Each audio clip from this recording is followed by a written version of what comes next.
নমস্কার বন্ধুরা, সবিতা কিচেনে সবাইকে স্বাগত। আজও আমি আরও একটা রেসিপি নিয়ে হাজির হয়ে গেছি। আজ আমি বানাবো ঢাকাই পরোটা। এই ঢাকাই পরোটাটা কিন্তু খেতে ভীষণই ভালো লাগে। গরম গরম ঢাকাই পরোটা বানান আর জলখাবারে খাবারটা খান, দেখবেন ভীষণই ভালো লাগবে।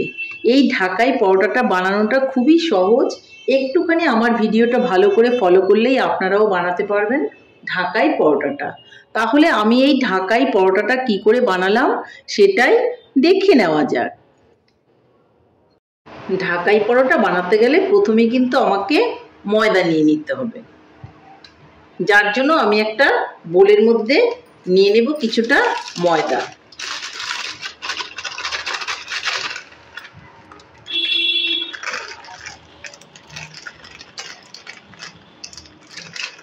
কিছুটা ময়দা আমি নিয়ে নিলাম। তারপর ময়দার মধ্যে দিয়ে দিব অল্প একটু লবণ, দিয়ে দেব অল্প করে চিনি, মিলিয়ে নেব।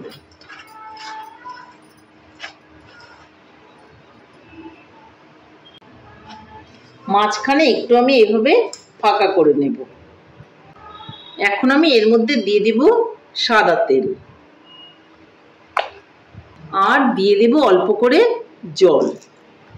জলটা প্রথমে অল্পই দিব, তারপর আমি লাগলে নিয়ে নিব অল্প অল্প করে। ময়দাটাকে খুব ভালো করে আমি মেখে নেব।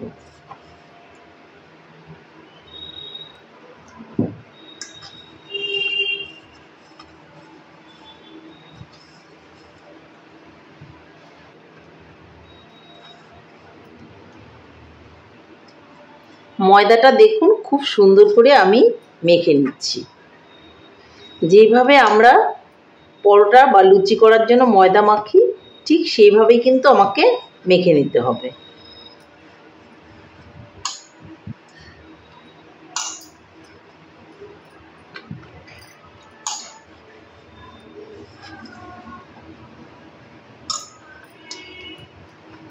ময়দাটাকে এইভাবে কিন্তু একটু খুব সুন্দর করে মেখে নিতে হবে। দেখুন ময়দাটা কিন্তু আমার মাখা হয়ে গেছে। এখন আমি একটা থালা দিয়ে এটাকে ঢেকে রাখবো। 30 মিনিট আমি এটা ঢেকে রেখে দিয়েছিলাম। 30 মিনিট বাদে আমি এটা নিয়ে নিলাম। দেখুন কতটা সফট হয়েছে। এখান থেকে আমি লেচি কেটে নেব। লেচিটা একটু বড় বড়ই কাটতে হবে। আমরা যেভাবে রুটি বানাই ঠিক রুটির সাইজে কিন্তু লেচিগুলো কেটে নিতে হবে। দেখুন বড় বড় করে আমি লেচিগুলো কেটে নিলাম। 5টা লেচি আমার হলো।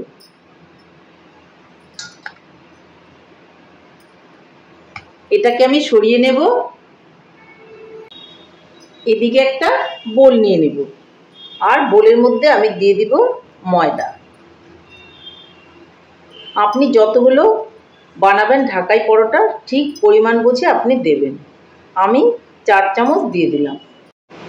এর মধ্যে আমি দিয়ে দিব সাদা তেল। তেলটা একটু বেশি করেই দিতে হবে। এখন আমি এটাকে খুব ভালো করে মিলিয়ে নেব।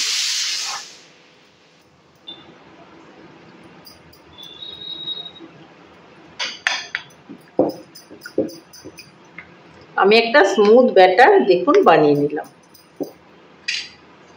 আপনারাও ঠিক এরকম করে কিন্তু ব্যাটারটা বানিয়ে নেবেন। এটাকেও আমি সরিয়ে দেব। এখানে আমি একটা গুলি নিয়ে নেব। উপরে একটু তেল নিয়ে আমি এটাকে ভালো করে বেলে নেব।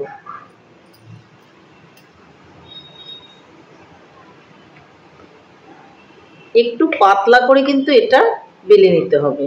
খুব মোটা করে এটা বেলবেন না। যত পাতলা হবে এই রুটিটা ততই কিন্তু ঢাকাই পরোটাটা খেতে ভালো হবে। পাতলা হলে পরে লেয়ারগুলো খুব সুন্দর হবে ঢাকাই পরোটার।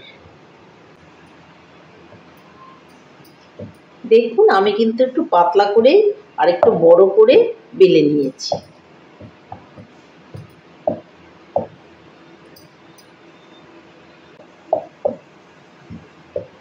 রুটিটা কিন্তু আমার বেলা হয়ে গেছে। এর মধ্যে আমি এখন যে ময়দা আর সাদা তেল দিয়ে একটা ব্যাটার বানিয়েছিলাম ওটার 1 চামচ দিয়ে দেব।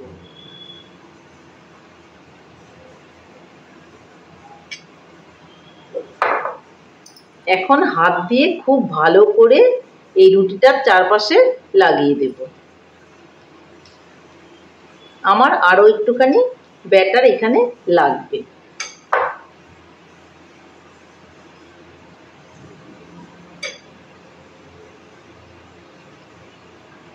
খুব সুন্দর করে পুরো রুটিটার মধ্যেই লাগিয়ে দিতে হবে।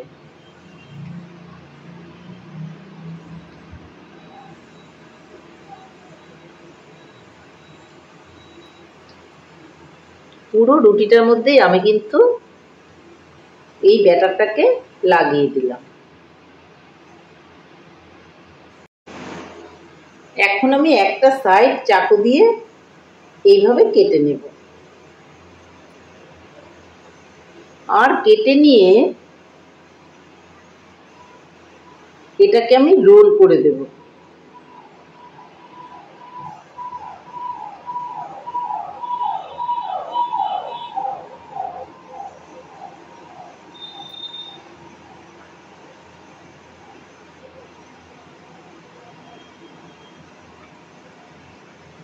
এই রোলের উপর কিন্তু নির্ভর করবে পরোটাটা।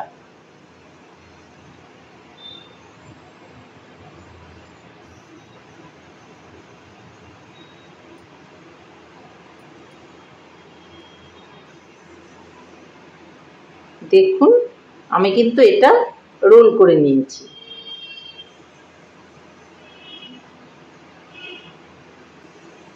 আর যে সাইডটা আছে এটা একটা জল দিয়ে আমি এইভাবে লাগিয়ে দেব, তাহলে আমার এটা ভাজার সময় আর খুলে যাবে না, জয়েন্ট হয়ে যাবে।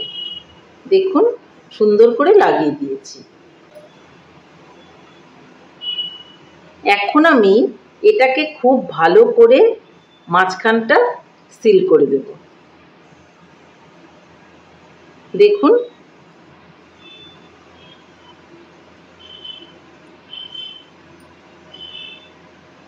খুব সুন্দর করে আমি এই জায়গাটা সিল করে দিলাম। আর এখন পেছন থেকে এই জায়গাটা এভাবে একটু কেটে দেব। এটা আমি আবার বানানোর সময় কাজে লাগিয়ে দেব। আর দেখুন এই যে এই জায়গাটা একটু গর্ত হয়ে গেছে, এই গ্যাপের মধ্যে আমি দিয়ে দেব একটু তেল। দেখুন তেল ঢুকিয়ে দিয়েছি। তেল ঢুকিয়ে এইভাবে এটাকে আমি রেখে দেব। আর এখন এটাকে হাত দিয়ে এইভাবে চাপ দিয়ে আমি কিন্তু বেলে দেব। সব সময় খেয়াল রাখতে হবে যেই দিকটা আমি কেটেছি সেই দিকটাই কিন্তু উপরে রাখতে হবে। আর এইভাবে হাত দিয়ে চেপে চেপে তারপর কিন্তু পরোটাটা বেলে নিতে হবে। দেখুন এই যে লেয়ারগুলো কিন্তু স্পষ্ট বোঝা যাচ্ছে। একটু পাতলা করে বেলে নেবেন, তাহলে কিন্তু খুবই ভালো হবে ঢাকাই পরোটাটা। উল্টো দিক করে কিন্তু কখনোই বেলতে যাবেন না, তাহলে কিন্তু পরোটাটা যে লেয়ারগুলো সেগুলো ছিঁড়ে যেতে পারে। দেখুন আমার পরোটা কিন্তু বেলা একদমই রেডি। আর দেখুন এখানে লেয়ারগুলো কত সুন্দর বোঝা যাচ্ছে। একটু বড় সাইজের বানাবেন আর একটু পাতলা করে বানাবেন, তাহলে কিন্তু এটা ভীষণই ভালো হবে। তাহলে আমার রেডি হয়ে গেল, আর লেয়ারগুলোও কত সুন্দর দেখা যাচ্ছে। এদিকে আমি ঢাকাই পরোটাটা ভাজার জন্য কড়াইয়ে কিছুটা সাদা তেল বসিয়ে দিয়েছি। তেলটা কিন্তু খুব ভালো করে গরম করে নিতে হবে। যদি তেলটা খুব ভালো গরম না হয় তাহলে কিন্তু এই ঢাকাই পরোটাটা ফুলবে না। এদিকে কিন্তু খেয়াল রাখতে হবে। তেলটা কিন্তু খুব ভালো করে গরম হয়ে গেছে। এখন আমি পরোটাটা ছেড়ে দেব।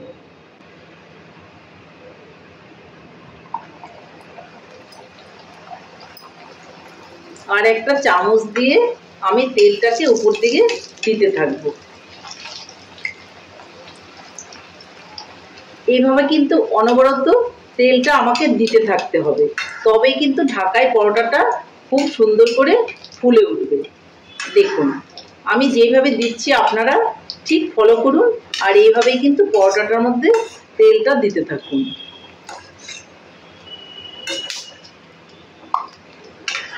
কারণ ভেতরে অনেকগুলো লেয়ার আছে, সেই লেয়ারগুলো কিন্তু তেলটা দিলেই ভালো করে হবে, আর ঢাকাই পরোটাটা কিন্তু ফুলে উঠবে।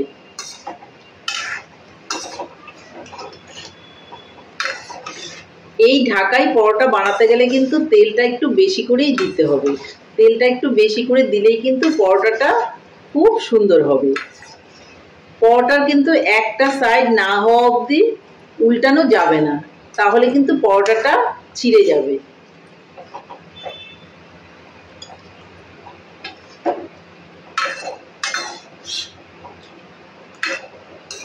দেখুন কত সুন্দর আমার পরোটাটা কিন্তু হচ্ছে।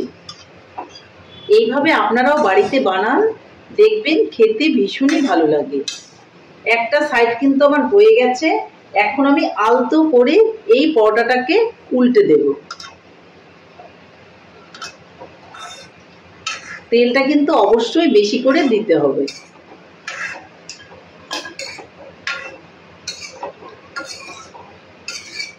তাহলেই কিন্তু পরোটাটা খুব সুন্দর হবে। তাহলে এইভাবে আমি পরোটাটাকে ভালো করে ভেজে নিচ্ছি। আমার পরোটাটা কিন্তু ভাজা হয়ে গেছে। পরোটাটাকে আমি এখন তুলে নেব। আমার ঝাঁঝরাটা খুবই ছোট হয়ে গেছে, এইভাবে আমি পরোটাটাকে তুলে নেব। আর তেলটাকে আমি এইভাবে ছেঁকে নেব, যেন পরোটার ভিতরে কোনো রকম তেল না থাকে।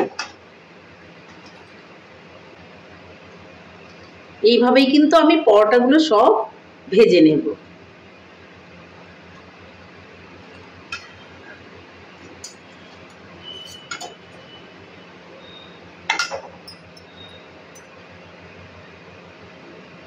পেছন থেকে যেটা আমি কেটেছিলাম সেটাকেও আমি না বেলে ভেজে দিয়েছি, আর আলাদা করে আমি ভাজতে যাইনি।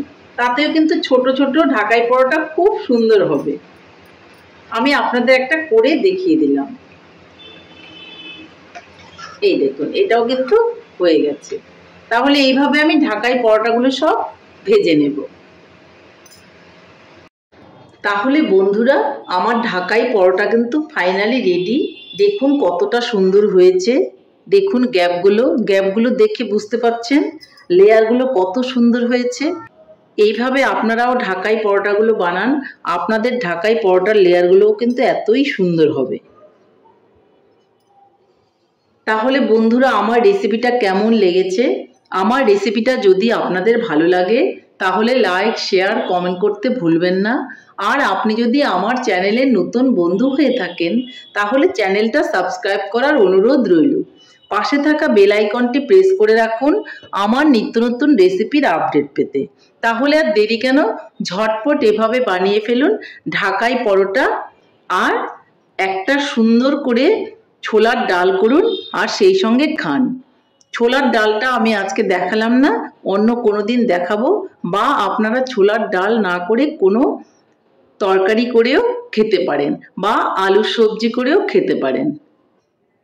তাহলে নমস্কার, ভালো থাকবেন, সুস্থ থাকবেন। আবার দেখা হবে আরও একটি রেসিপির সঙ্গে।